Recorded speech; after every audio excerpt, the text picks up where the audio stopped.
All right, everybody, welcome and thank you for tuning in.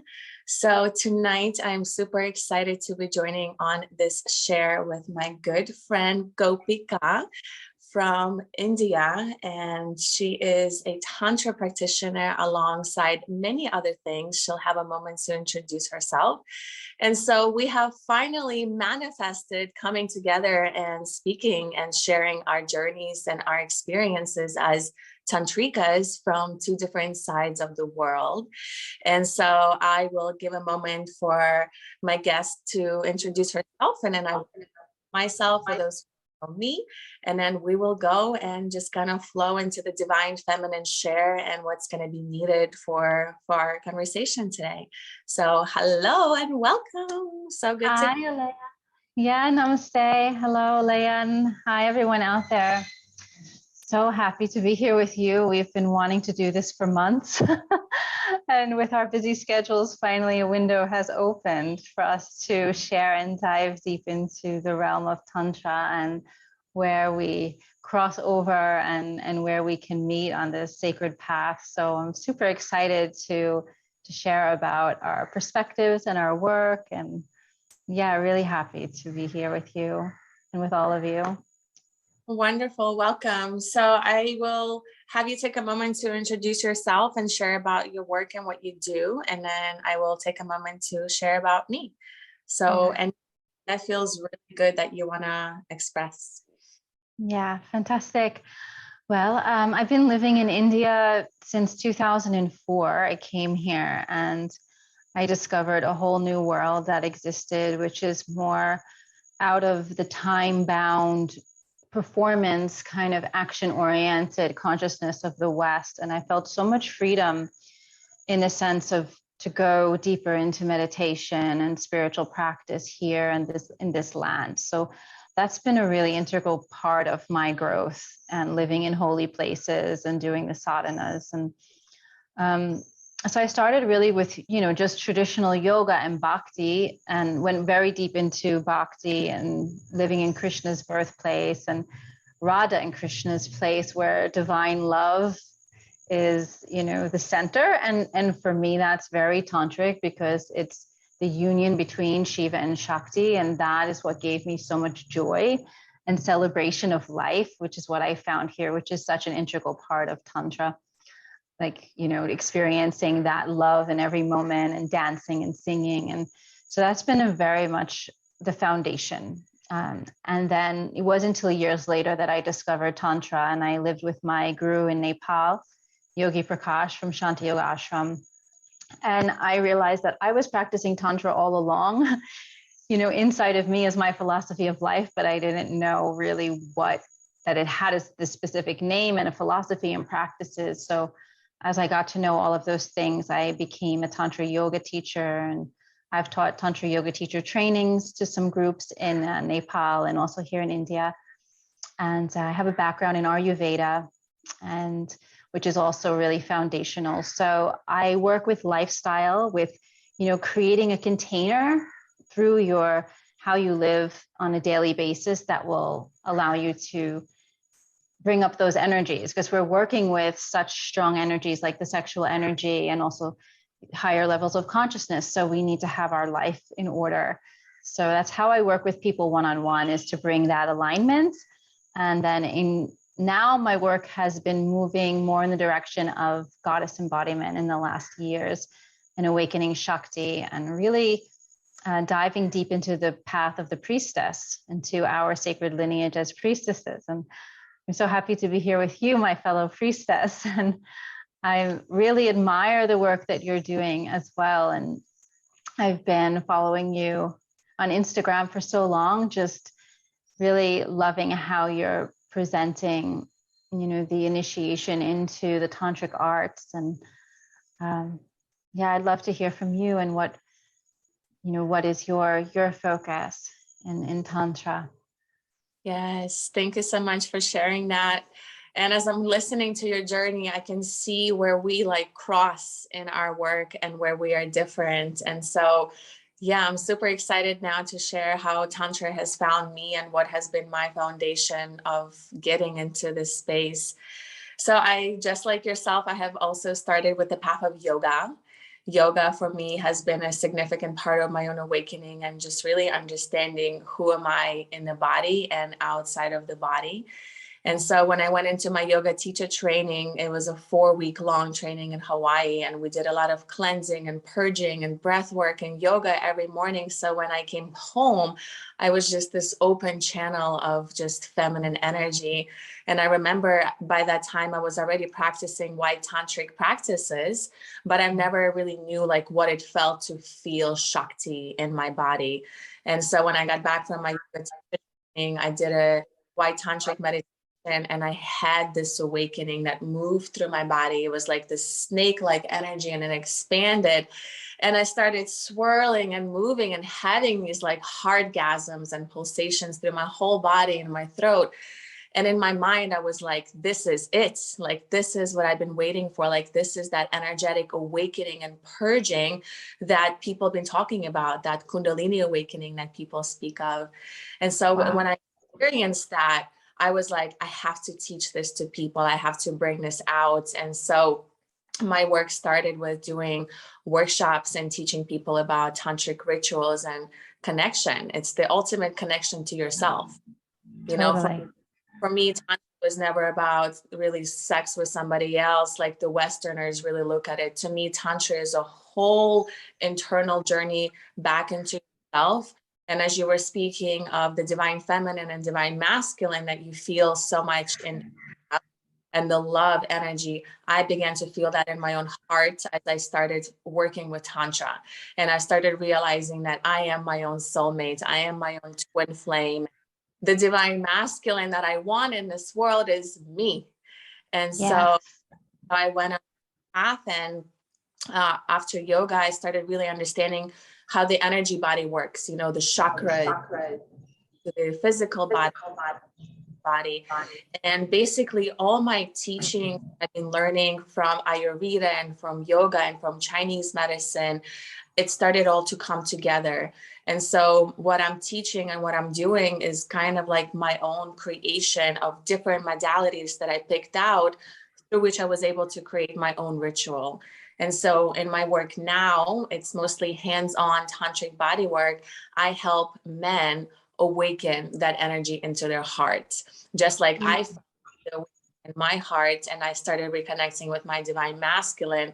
My intention for my tantric work is to help men reconnect with their divine feminine by utilizing sexual energy, and instead of keeping it in the lower centers, bringing it up through their higher centers. And yeah, and it's been really, really interesting because, you know, men in the West don't really have the yogic background, you know, so much awareness and mindfulness. So a lot of them are very blocked. Hearts are closed, bodies are very stiff. So the work just as physical as it is energetic, and it's emotional. And the ritual aspect, I think, is the beautiful thing that maybe we can talk more about after I'm finished, is that the magic happens in that container, in that ritual container, right? And so with every client, there is magic that happens that you can't just describe on the website. And this is why I love Tantra, because it's magic. We're co-creating magic with the with the source, with the person that's within you. And for me, the intention is to continue evolving as myself and helping other people to evolve as well. And I've tapped into sexual energy specifically because it's almost like it gives you this like oomph and a push to heal, to transmute shadows, to really get shadow self, because you can't have shame, and Tantra helps you see all of it and move beyond it. And so, that's I've been also to working with more couples lately and bringing in the sacred union in the manifestation between a feminine and a masculine incarnated on earth. So as I'm moving into direction, I'm realizing the importance of returning to sacred marriage, sacred union, and then sacred family. So all those plans. Bravo. First, I just want to say congratulations. Like, and thank you for working with men to open their heart, because that's what the world needs, is really the healing of the divine masculine and a reestablishment of the divine masculine, which is heart-centered. So yeah, we see that in our world, that that's really the missing piece. And once, you know, the men come again into the heart space, it will heal a lot of our societal problems for sure. So yeah, what I'm hearing from you is about this integration, bringing different aspects together, even from your different modalities. And that's also something that is a very feminine way to approach spirituality, because we're using our intuition. And that leads us into the magic that you're speaking of, because we can hear and we know like what each person needs or how to approach, and we're able to draw from all of our resources, even resources that are not so concrete, that are more in the ethereal realm, like the ancient wisdom from our, you know, priestesses of the past that lie still within our cells. And definitely we activate that when we step into ritual. And I use ritual a lot in my work. Like, it's always setting intention, creating a circle, whether it's with a couple or even in a women's circle. But also I've worked with couples to you know, teach them how to do the tantric ritual from A to Z. And you know, it really does awaken that divine masculine and feminine that resides within when you just stop and pay attention to it. I mean, you can use a lot of ingredients or you can use very few ingredients, but I think the main thing is that you're present there. And both people, or if you're working, you know, with just one person, everybody is fully present in that moment and open to the magic that's about to happen. Exactly. And yeah. Being open-minded, I think, is an important concept for accessing the states of going into Tantra, because it is spiritual. You know, people want Tantra, people want these cosmic orgasms, they want all this bliss, but they don't want to do the work that's necessary to get us there. And I always think Tantra is like the stepping stone.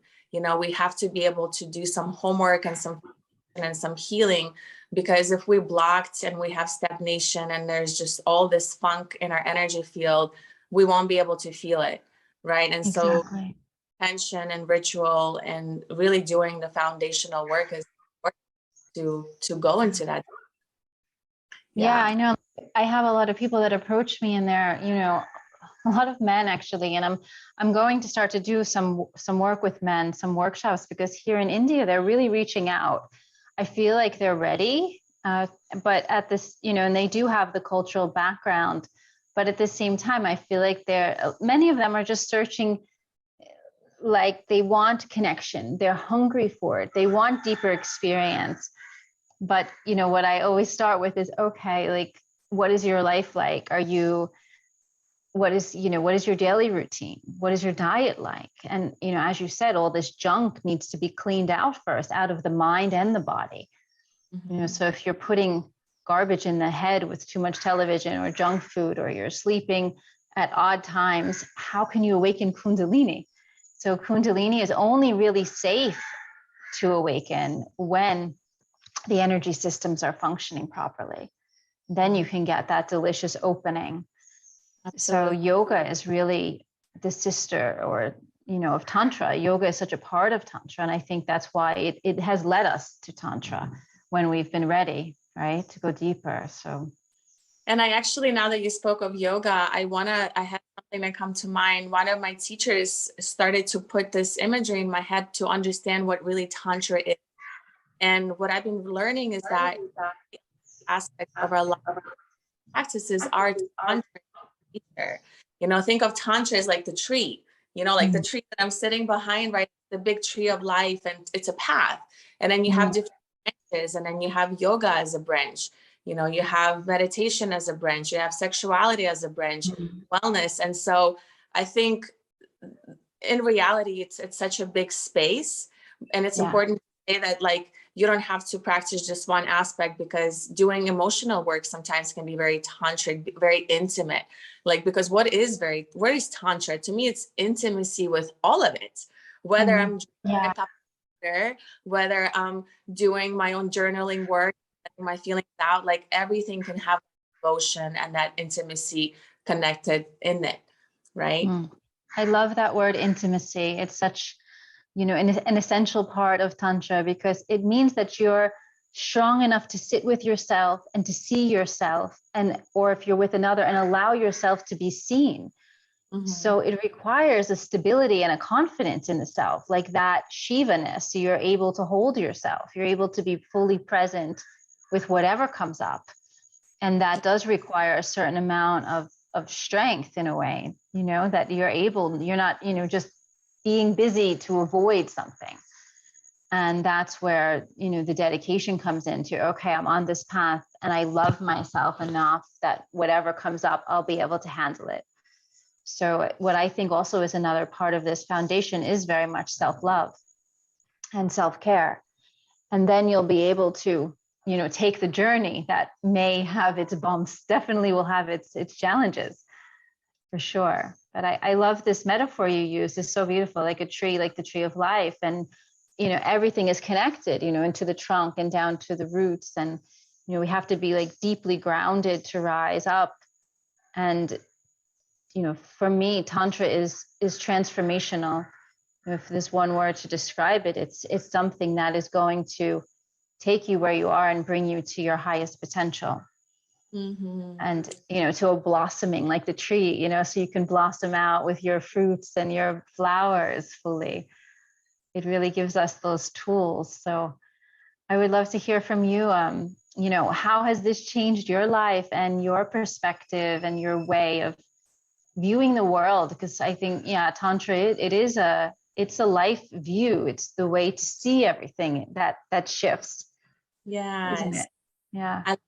That question. Yes. So how did life change? So I slowed down a lot.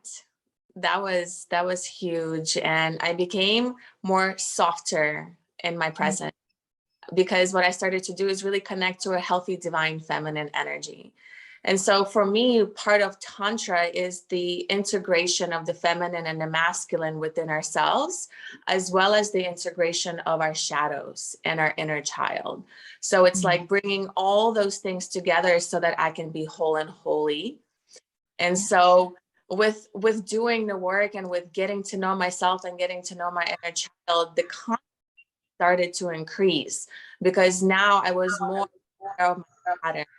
I was aware of my behaviors and why I was doing the things I was doing. So this work is more like mental that I'm talking about now, right? And then another part that I started doing is really connecting to my sexuality on a whole deeper level. And again, sexuality is that other leaf, that other branch of Tantra. And so I was doing a lot of mental work to really bring in balance so that I'm not repeating old patterns. I was working with the feminine and masculine polarity within myself. And then bringing in the sexuality with like the Taoist tantric practices, the yoni breathing and the cauldron activation, and doing, again, different modalities from different practices to bring more life force into my body, to be more mindful of, when I'm spilling sexual energy versus while I'm recharging my sexual energy. And sexuality has just changed for me, like I can no longer just sex anymore. I seek out tantric lovers. I don't want to have sex with just casual men anymore, because I am a lot of energy to hold, and I want to be held with a man who can fully give me that space of presence, right? Because I have that presence within myself. And so all those things just kind of gave me a self-esteem boost. It gave me an acceptance of, I am a sexual divine woman. I am okay to have my desires. I am okay to, like, it gave me just permission to be more of who I am, Totally. and people can feel that and they can see that, and it shows in my work. And even though I do come off very strong and powerful, sometimes I am still a little girl and I want to cry, and I have tantric cry sessions where I play sensual music and burn candles and just bring tears. A lot of it, getting to know who you are. I love that last thing you said. It's like, it's invited me also to make life more of a ritual. Even the crying, you're conscious of it. You're you know, what I hear from you is like you're just becoming, you became conscious of everything, of every aspect of yourself, and accepting of it.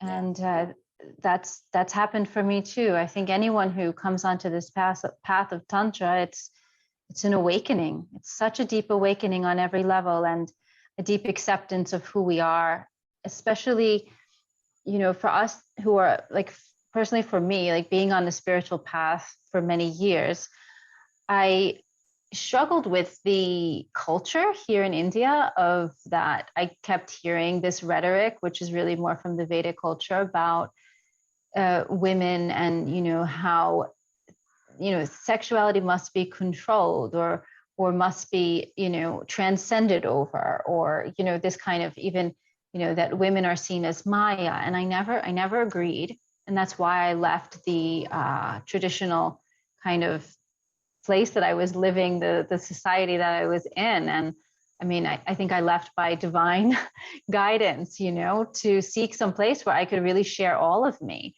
including the sexual aspect, because that's where our power lies. And I've always been very sensual, sexual creature, but yet very interested in the spiritual depths and the reason of life and all of like this esoteric wisdom. And when I found Tantra, it was just like, wow, like it was like, you know, Christmas Day, like, you know, it's finally I can integrate it all into this one beautiful expression without denying any part of me. And even seeing that as a superpower, you know, that it's not an impediment. Actually, that's our highest gift, is our creativity, our sensuality, our femininity. And that is why, like, Tantra, I love that aspect, that Tantra honors the feminine and sees that we actually have really the superpowers that it takes to bring that transformation. And without tapping into that, we can't go deeper. No. And as women like you know, we are both acting, and especially I'd love to hear more about your work, how you're acting as a conduit for men to tap into that, you know, because it's said in Tantra, which I love this expression, without Shakti, Shiva is Shaiva. And Shaiva means dead body. So without the Shakti, Shiva is basically dead. So the feminine is needed very much for the men to awaken, to who they are meant to be, to their highest potential, to even stepping into their kingdom. It's like their kinghood, like becoming a real man who's able to integrate it all and not just be like overly sexual or cold or cut off from the emotions. And you want to share a little bit how you're like, I don't know, maybe some of the results you've seen from this work, or how you go about initiating these awakenings? Yeah, absolutely. And I feel very excited for this topic, because there is some really good juice and understanding, like what is happening like in a collective field right now, not just between me and my clients, but like whole thing. And the awakening of the divine feminine is really the awakening into the feeling body, into the acceptance of our emotions, of the wildness, of all of the feelings that men are called to suppress.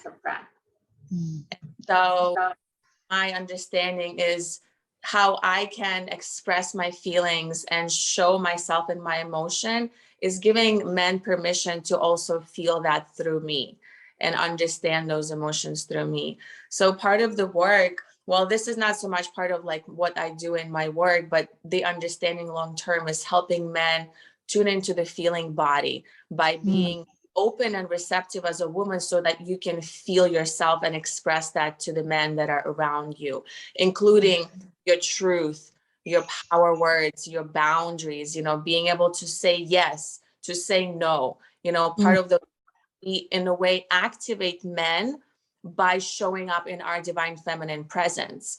And so my sessions, I call men forth. I call their presence forth. And so I initiate them into the space of intention, into presence, into being here and now. And part of the work that I do, and my motto is pleasure is medicine. So I don't take some crazy deep shamanic, that's not on the work, but I facilitating that work. That's too intense. But I facilitate the feeling through pleasure and through softness, and for allowing men to feel held in the feminine energy. And so what happens in the space is that when a man comes and he's tight and he's tense and he's closed off, I give him space to surrender, open up to his feminine by having him in this container where he can just surrender and be. There's nothing he can do. There's nowhere he has to go. 2 hours. This is his space to be with himself. And nothing he has to prove, you know, because men, like, it's such a relief for them because they always, I feel like, are judged on their self-worth by what they're doing out there in the world, their achievements and, you know, how much money they make, whatever it is. But men have had to live up to that kind of expectation instead of just like, it sounds like you're really opening a space of unconditional love where they can just rest in who they are. Exactly. Now. Yeah, I think that's what's been happening, is that so many men disconnected heart space by being busy, by hustling, fighting, by doing all the things, which are still great things. It's good to have those accomplishments, but how far away do we get from the truth of who we are? You know, and that's where like the material world really sucks you in. And I think it's important for people to step into some form of spiritual connection and wanting to understand what else is out there. Just in general, be curious, like what else is out there, you know? And some of my clients have no idea about those deep spiritual aspects. And so I have to kind of like make it so a 5-year-old can understand what chakras are, and make it like an advanced practitioner who wants to practice retention and, you know, heart movement. So it's spectrum. And one thing I wanted to say, when you were talking about attending the school that you felt didn't fully resonate with the fullness of who you are, I think it's important to keep in mind that there are things in this world, and every teaching will have their own little, almost like a cap, like a ceiling cap, like a container, right? And so for me, I've never went to any gurus or any teachers. Everything that I've become was from reading what resonated for me and pulling in the truth that makes sense for me, right? Yeah. And Me too, for sure. that is very important for anybody who's starting on, whether it's a tantric journey, a spiritual journey, like whoever you find as a teacher, just know that it's still coming from their filter. It's still coming from their lens, right? So a true teacher will always empower you to seek your own answers, to seek your own truth. So I think that's really, yeah, go ahead. No, I just didn't mean to jump in, but like, that's really the path of the feminine, where we're asked to awaken our own intuition and inner guidance system, instead of like the old paradigm where the guru or the lineage is telling you this is how it must be, this is how you must see it, this is how you must do it. And, you know, even like the religions act in that way. You know, it's a very hierarchical way instead of the kind of a circle spiral way, which is really the tantric path, which is we don't know where it's going to lead us. And there is no right and wrong. I mean, even in Tantra, we're going beyond duality. There is no right and wrong. And that's why taking away the shame from the sexuality, and also like even, you know, the work you're doing is just allowing the men to feel pleasure for the sake of pleasure without having to label it as this is acceptable and this isn't acceptable, you know. And that what that does is it creates so much dichotomy in people. And then, you know, that has to come out sooner or later. And that's why we see things such as sexual abuse, or, you know, people that have no energy and they don't even know why. It's because they've repressed some essential part of themselves, and they're knowing how to tap in. And as tantric practitioners, it's so beautiful to give people the space and that, you know, arena where we say, okay, here, I'm opening the door for you. You're safe here. It's okay to feel all the feelings and to be all that you are. It's loved. Let's love it into the light. Let's love that darkness into the light and hold space for it. Yeah. So it's like, I don't think there's anything more satisfying than seeing someone blossoming into that fullness of the self. And it's really a way to change the world, actually. So it is. And it's a journey. It doesn't just happen overnight, or it's a process. You know, I've been on a path of cleansing and purification for about 6 years before my yoga teacher training before I had that energy move through me.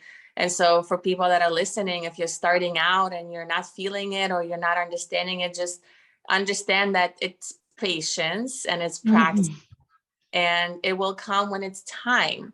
You know, we're not just having tantric orgasms right away or tapping into our higher selves right away. Like, we have to clear the rivers of our channel bodies, of all the gunk, the mental space. And so part of what I've been passionate about in the last like couple months is the work, you know, the spiritual work. Like, we can talk about tantra, but I think like the work and these practices that we do are really essential.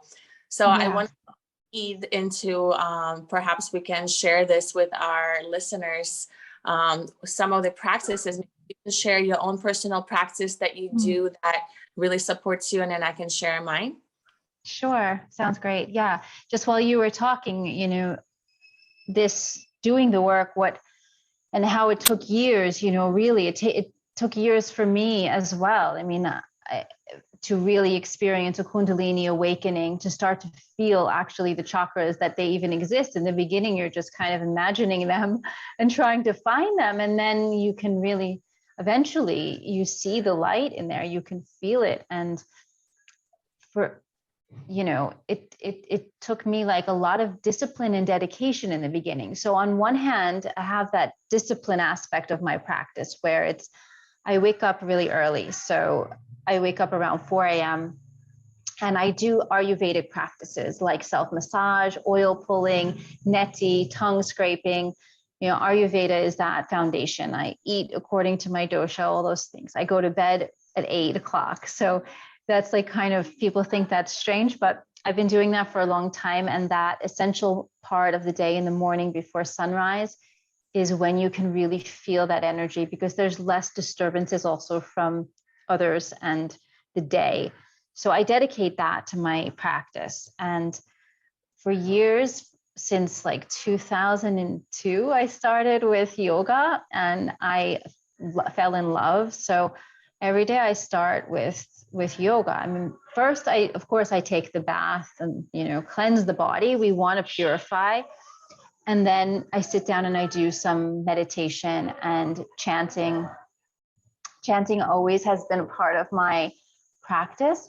I chant mantra, and then I go into asana and pranayama and yoga nidra meditation. But definitely, you know, that's been like the general practice, but definitely I shake it up. Like, sometimes I dance, sometimes I journal, a lot of times I dance, mostly every day. So I bring in that feminine spontaneity together with the yogic practices. The yoga practices I include things like mudras and bandhas to awaken the Kundalini and to connect with the sexual energy also, and to strengthen those muscles that are needed then to pull the sexual energy upwards. So my spiritual practice is really preparing me also to use my energy. Like, when I am doing my tuna or any kind of sexual ritual, I'm then able to actually circulate my energy instead of losing it down. So it's really the foundation of that. And I did that for so many years before I even was able to actually really move that energy at will. Because that's what I think we're going for here. We're going to be able to be masters of our own self and masters of our own energy. Without being overly hard on ourselves or strict. We need to make it playful and fun too. So keeping it fresh and new, and yeah. So that's my practice in a nutshell. I mean, I do spend time swimming every day, and I like to walk on the beach. I live in Goa, so it's a very sensual life, you know. So I really feel like my spiritual practice is woven throughout my day as well. I'm sure it is for you. That's beautiful. Yeah. You told me sister? Day. You said the whole day of practices. That's amazing. So it's a continuous reminder of different things that you do throughout the day. Yeah, I mean, like, because every moment of the day has a different energy, you know, like, and if you're in a sadhana life, it's like there's a certain time to cook, there's a time to eat, there's a time to do work, there's a time to rest. And this keeps your energy contained within instead of going out and dissipating. So it's very important not to waste time, or energy. As a person who's interested in cultivating higher consciousness, we need to constantly be circulating it through our bodies. And for me also, like I could say, yeah, I have a sadhana for my daily swim. I go usually at a certain time, and I really enjoy the nature. And so, I mean, some days I just do whatever I want, but mostly I do have some type of structure, like that container by which Shakti can play. Nice. I love that. In fact, I kind of admire deeply your practice and your discipline, because it's something that I'm missing. I think my feminine has been too wild in her non-discipline. And I'm very opposite. So you are I think 12 hours apart from me, right? We're in time zone. It's 10 and a half. 10 and a half. So we're on opposite sides. And so while you're starting your morning and you're all morning sadhanas, my spiritual practice actually begins at night. If it does, it's not every day. I don't have an everyday thing. I do something every day, but my space of connection is usually my self-care time before bed. And I usually am a night owl. I usually go to bed super late. So I focus in between 11 p.m. and 2 a.m. the most, because that's when it's super quiet. It's very still. Daytime, I usually work. I do my social media content.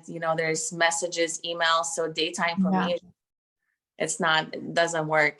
And so I had to adjust. Part of me, I was feeling bad. Why can I not wake up at 5 a.m. and do a morning sadhana? Well, it's because I go to bed at 3 a.m. It's exactly. Line schedule. But the practice that I wanted to share with our listeners and viewers, you share quite a lot so people can connect to that, but something that I do and I highly recommend for anybody who wants to step onto the path of Tantra is to do mirror work. And what is you setting intentional time and space to go in front of a mirror and to face yourself. Give yourself 10 to 20 minutes, sit in front of a mirror and eye gaze with yourself. Look into your own eyes, take a moment to breathe, feel yourself, feel your body. And then I like to chant positive affirmations and words of encouragement, basically all the things that my inner child needs to hear and all the things that I want to manifest. So I will sit there and talk to myself for a few minutes before starting my day. And then some movements, definitely dancing, turning on some nice music and bringing that feminine energy up. And I love that. Yeah. I'm going to do that today. Thank you, for reminding. I've just been going through I think a lot of us are going through some emotional stuff right now with the eclipse and this Scorpio season. And just the other day, I was just sitting in front of the mirror and it happened spontaneously. And I was just telling myself, you're okay, it's going to be all right, kind of encouraging. And I was just sitting there with myself looking in the mirror. And it's such a powerful way to hold yourself. And it's bringing in that self-love and also activating your inner power because you're bringing it together with manifestation. And we have to remember our powers. And I think that's really the essence of the tantric work, is to remember it, be aware that it's there and that we actually have the way to tap into it. And any practices that we do, lead us there to reconnect with that original source of power that's always there, kind of just waiting to be found and remembered. Yes. So, yeah. Well, I love this. I feel like we've covered some really good grounds here. Is there anything else you want to touch base before we wrap it up for together? Yeah, I wanted to hear from you about how you set boundaries, because we touched on it. You had mentioned the word before, and I think, we can be pretty good with setting boundaries for ourselves. Okay, this is the time we do this. This is if you're alone in your own bubble, it's pretty easy. But when we are interacting with others in such an intense way, especially doing tantric work or spiritual practices and those people in our lives, boundaries has been something that's been coming up for me. And I think as women who are open-hearted and really vulnerable in one way, because we're connected with with our femininity. We want to give, we want to love and share, and yet we have to be aware not to give it all away or to open too much, that we don't restore our own Shakti and keep, that energy for ourselves and our own healing and our own path. And so how have you worked with boundaries? I mean, that's like some of the thoughts that I've been having about it is, this type of balance. Do you have anything to share about it? Do you mean in the space of boundaries in my work or boundaries in my personal relationships? Perhaps both. I think relationships is where both people have sometimes a hard time. Maybe we can discuss that a bit, or whatever you feel to share some tips for those out there. Yeah. Who are, when we're in this heart opening path, and Tantra is that, sometimes it's like we can really merge with another person and we almost create like a third entity. And how can we swing back and forth from being connected with that person and then coming back to the self and to our own sovereignty and power, which is so important for us women as priestesses, who we have a responsibility to those that we are offering our work to. We have to come back into our own individual power. Absolutely. Yeah. So briefly into both. So I consider myself the queen of boundaries. I have been sitting in my boundaries for a really long time and just really getting to know what is it that I need. First of all, what are my needs and how do I feel around people, right? Yeah. So how do I want to feel? And so for me in my work, I have very strong boundaries with what I do. And it came with experience because I understood more about the energetics as I started experiencing the work. When you start, you don't understand how heavy it can get until you understand it. And I still do at times get burned out, and I don't fully understand from what, but like understanding it, that working with so many clients, giving so much love, giving so much touch, it is draining in a way. And perhaps in my biggest thing is I give a week to work. Like I only work 4 days a week, and I probably rest like a lot in between my sessions. Not probably, I do. But on the times, like if I have 4 days and I have a lot of sessions back to back, I get burned out. And I actually make videos about it. I like go into little depression states. And so in my work energetically, opening up the space, calling in angels and guides, and to really like create the container. And then at the end of every, and I close the container, I ring my chimes and I smudge the space before exiting.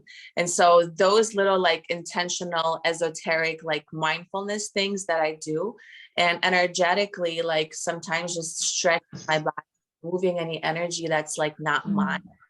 And then just setting the intention of whatever is mine stays with me, whatever isn't returns to its original source. So it's like, it's a little intentional affirmations, like spell casting, basically. That's and physically, just knowing my boundaries and knowing my body. And the work that I do, I am hands-on with my clients, and sometimes clients might want to touch me, they might want to get more physically connected. So in that space, like I have a rule where I don't like to be touched, and if somebody really feels like they want to touch me, to ask permission and to touch below my waist. So in the areas where I feel safe, because I do understand touch is important for some clients. When they're feeling a lot, it might feel grounded to hold my hand. So I ask for permission to ask before touching me. So that's my work boundaries. And in relationship boundaries, like go on so much because there's so much here. But number one thing with relationship boundaries is respect. I will call forward the respect. And recently I had that conversation with my mom. I've caught her on this pattern from my childhood of manipulation and control. And I was like, Mom, I am not a child anymore. You will not talk to me this way. Like this ends here. And I swear to God, we have like went over this. And it's almost like by setting this boundary, I have protected my inner child who has been afraid of my mom. In a way, I was afraid. I was submitting to her. afraid of her. But now I've taken the stance and I've said yes to myself.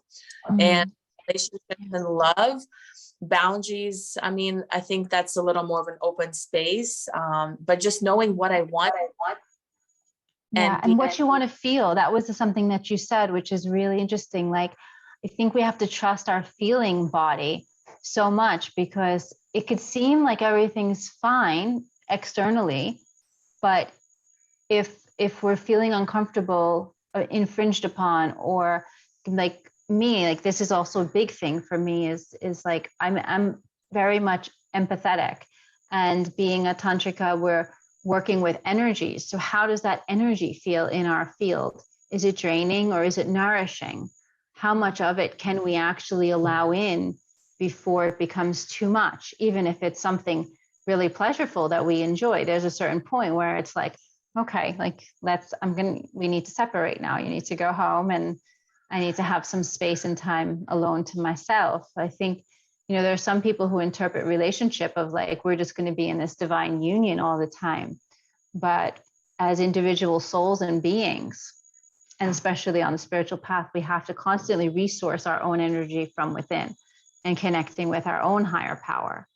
And then we can bring that together in union, which is really the essence of what tantric love is all about, right? Like two whole people coming together. So I like to say, like, boundaries build bliss, because if there's an emptiness, because there's a draining in some way, you're not going to be able to get to that level of divine union with your partner.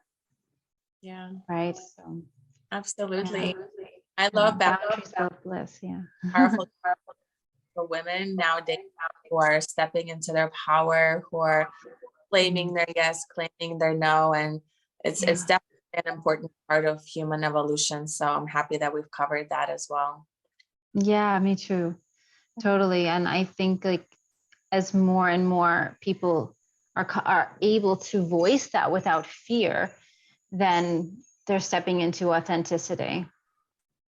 Yes. And into knowing who they really are, what they really need, and claiming it with fearlessness, which is also like really a part of Tantra, is this expansion beyond fear, beyond the fear of being accepted or rejected. Just, this is me, this is my needs, these are my desires, and it's all good. So, absolutely. Yeah, sister. So it's been such a pleasure to get to know you a bit better on this call, and just share with everyone how we approach our tantric practice, our life, our work. And I encourage anyone watching who wants to step forward on this path, feel free to get in touch with either one of us, whoever you resonate with, because definitely a guide is needed in the beginning. It's really helpful to open up that door as we live our life in such a way that is almost opposite. The material society in general is pretty much the opposite of what a tantric perspective is like. We kind of take it and turn it on its head, right? And just, we're living by a different set of rules. Yeah, we absolutely are. And something that came up to me while you were, when it comes to finding a guide, what has happened for me, I completely forgot about it until you just said something, is that my path started with me actually getting energetic body work. It wasn't tantric body work, it wasn't sexual in nature, but it was energetic. And I got my chakras massaged, and I felt the energy in my chakras. I was like, I gotta feel more of this in my life. So this was like long time ago, maybe even before I started my like meditation practice. I'm like excited to hear that, because sister, me too. I was like 20, 21 maybe around that time. And I had an amazing masseur, and he actually gave me some books about Tantra. And he was saying to me, you're already this, you just don't know it yet.